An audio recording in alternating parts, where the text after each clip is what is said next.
जय हिंद दोस्तों। आज के वीडियो हम देखेंगे कि राजस्थान की कौन सी अंतर प्रवाह नदियां हैं।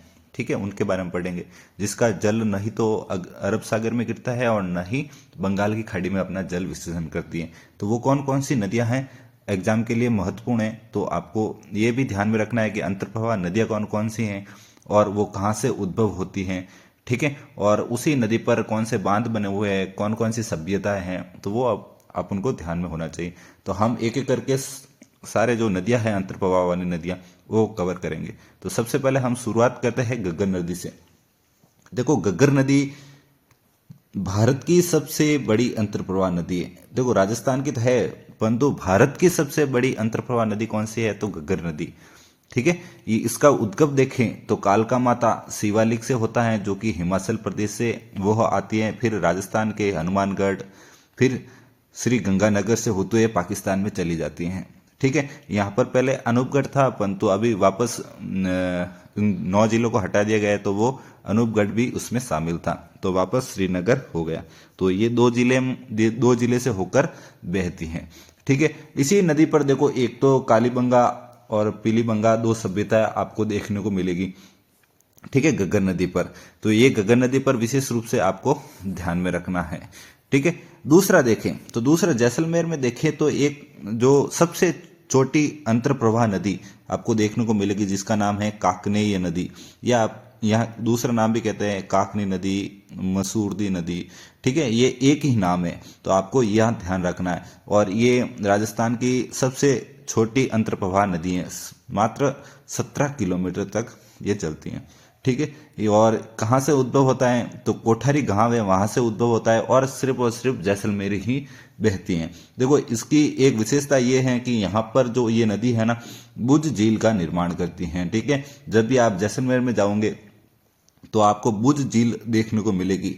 तो ये इसी नदी के कारण बुझ झील का निर्माण होता है। ठीक है, फिर नेक्स्ट नदी के बारे में बात करें तो आपको कातली नदी। देखो, कातली नदी का उद्गम कहाँ से होता है, तो कातली नदी का उद्गम होता है खंडेला, जो सीकर में पड़ता है। देखो, पहले नीम का थाना था, तो वापस नए जिले बने तो वापस सीकर में मिला दिया गया। तो यहाँ खंडेला वापस कहाँ पर आ गया, सीकर में। तो उसका उद्भव खंडेला सीकर से होता है कातली नदी, फिर झुंझुनू में प्रवेश करती है। ठीक है, ये दो जिलों से होकर बहती हैं और ये राजस्थान में ही बहने वाली सबसे बड़ी अंतर्प्रवाह नदी है। ठीक है, राजस्थान में ही बहने वाली सबसे बड़ी अंतर्प्रवाह नदी कौन सी है, तो कांतली नदी। ये आपको ध्यान में रखना है। और यहाँ पर दो सभ्यता भी हैं, गणेश्वर सभ्यता और सोनारी सभ्यता, ये दोनों कातली नदी पर ही स्थित हैं। तो ये विशेष रूप से आपको ध्यान में रखना है। फिर देखें तो यहाँ पर आपको जो सांबर झील है, मैं यहाँ पर लिख देता हूँ, सांबर झील, सांबर झील। ठीक है, देखो, सांबर झील के उत्तरी साइड से कौन सी नदी आती है, तो मेथा नदी। यह भी एक आंतरिक प्रवाह नदी है। मेथा नदी कहाँ से निकलती है, तो मनोहर थाना जो पहाड़ी है, ठीक है, जयपुर में। पहले जयपुर ग्रामीण था, अब वापस जयपुर हो गया, तो मनोहर थाना पहाड़ी जयपुर में स्थित है। तो वहां से निकलती हुई फिर डीडवाना, कुचमन, ठीक है, वहां से होते हुए कहाँ पर मिल जाती है, तो सांबर झील में मिल जाती है। तो मिथा नदी आपको ध्यान में रखना है। ठीक है, ये सांबर में आकर मिलती है उत्तरी साइड से। वहीं दक्षिणी साइड से कौन सी नदी आकर मिलती है, तो दक्षिणी साइड से आपको देखने को मिलेगी रूपनगढ़ नदी। ठीक है, रूपनगढ़। ठीक है, इसका उद्गम कहाँ से होता है, तो किशनगढ़ जो पहाड़ी है वहां से उसका उद्गम होता है अजमेर से। फिर अजमेर से होते हुए डीडवाना, कुसामन से होते हुए वापस फिर जयपुर में जाती है और सांबर झील में मिल जाती है। और ये है दक्षिण से, यहाँ पर देखो, दक्षिण से सांबर में मिलने वाली ये नदी है। एक और विशेषता इसमें यह है कि जो रूपनगढ़ नदी है, उन्हीं पर आपको देखने को मिलेगा निम्बार्क संप्रदाय की प्रमुख पीठ, आपको वहां देखने को मिल जाएगी। कई बार एग्जाम में पूछ रखा है, तो ये विशेष रूप से आपको ध्यान में रखना है। तो ये हो गई हमारी 4-5 नदियां। और आगे देखें तो आगे आपको यहीं पर आपको साबी नदी देखने को मिलेगा, साबी नदी। तो इसका उद्गम देखें तो उद्गम आपको जो सेवर की पहाड़ियां है, कोटपूतली, ठीक है, सेवर की पहाड़ियां जो कोटपूतली हैं, वहां से उसका उद्गम होता है। फिर आगे जाकर आपको खैरथल, तिजारा से होते हुए वापस हरियाणा में चली जाती हैं। ठीक है, तो साबी नदी। अब उद्गम मैंने बता दिया सेवर की पहाड़ी कोटपुतली से। और यहीं पर एक सभ्यता आपको देखने को मिलेगी जिसका नाम है जोधपुरा सभ्यता। कई बार एग्जाम में पूछ रखा है कि जोधपुरा सभ्यता किस नदी पर स्थित है, तो आपको ध्यान में रखना है साबी नदी पर स्थित है। और यहीं पर हाथी दांत के जो अवशेष यहां से प्राप्त हुए थे जोधपुरा सभ्यता से। ठीक है, तो ये विशेष रूप से आपको ध्यान में रखना है साबी नदी के बारे में।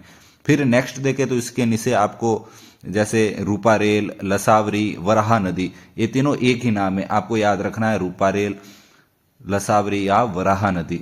ठीक है, इसका उद्गम देखे तो उदयनाथ की पहाड़ी जो कि यहाँ पर अलवर है, अलवर में उदयनाथ की जो पहाड़ी है वहां से इसका उद्गम होता है।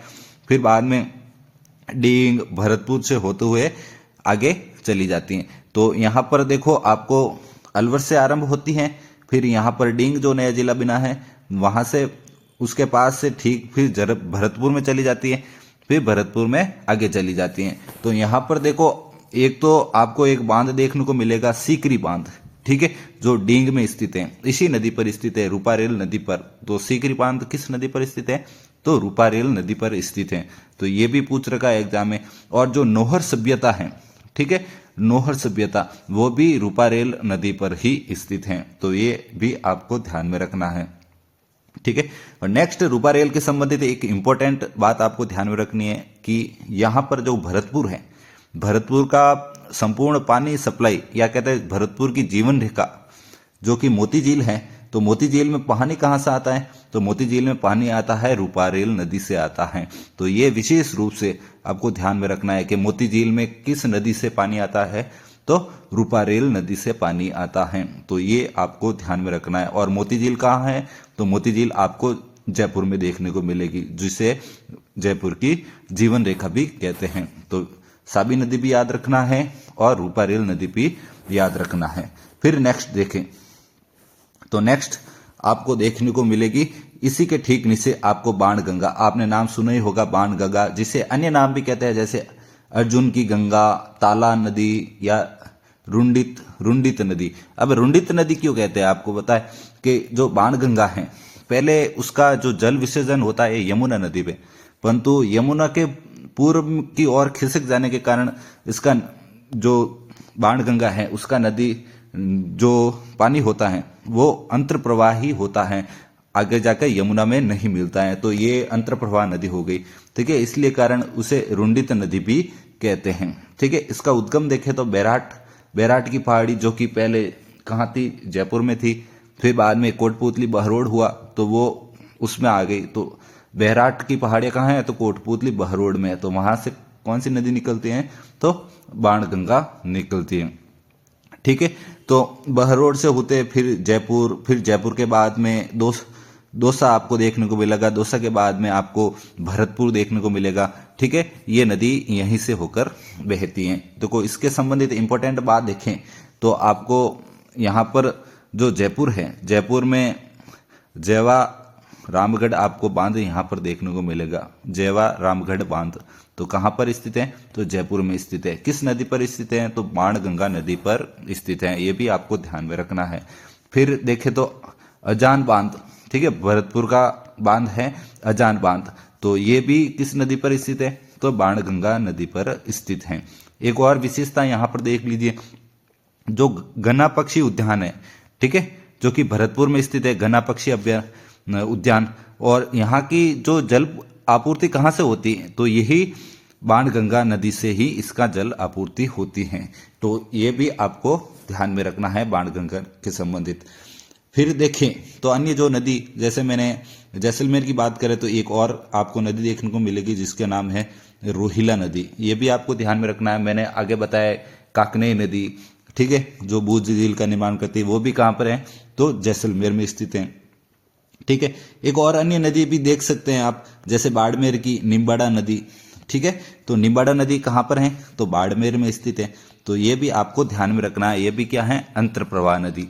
तो ये जो सारी अंतर प्रवाह नदी जो इंपॉर्टेंट है वो मैंने आपको बताई। एक बार वापस देख लीजिए, जो बाणगंगा है, बाणगंगा बैराट पहाड़ी से निकलती है, ठीक है, निम्बाड़ा है, बाड़मेर, रोहिला नदी है।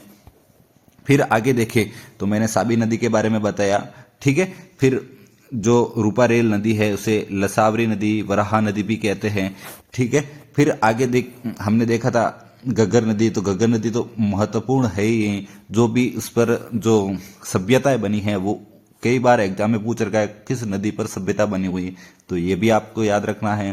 कातली नदी है, मेथा नदी है, रूपनगढ़ नदी है। ठीक है, ये तो कई बार एग्जाम में पूछ रखा है। काकनी मसूरदी नदी ये कहाँ पर स्थित है, तो जैसलमेर में स्थित है। और ये भी पूछ रखा है निम्बार्क संप्रदाय कहाँ पर है, तो ये भी आपको ध्यान में रखना है। आई होप आपको छोटा सा वीडियो पसंद आया होगा। वीडियो देखने के लिए धन्यवाद। यदि आपको पसंद आए तो लाइक, कमेंट, सब्सक्राइब जरूर कर सकते हैं। Thank you.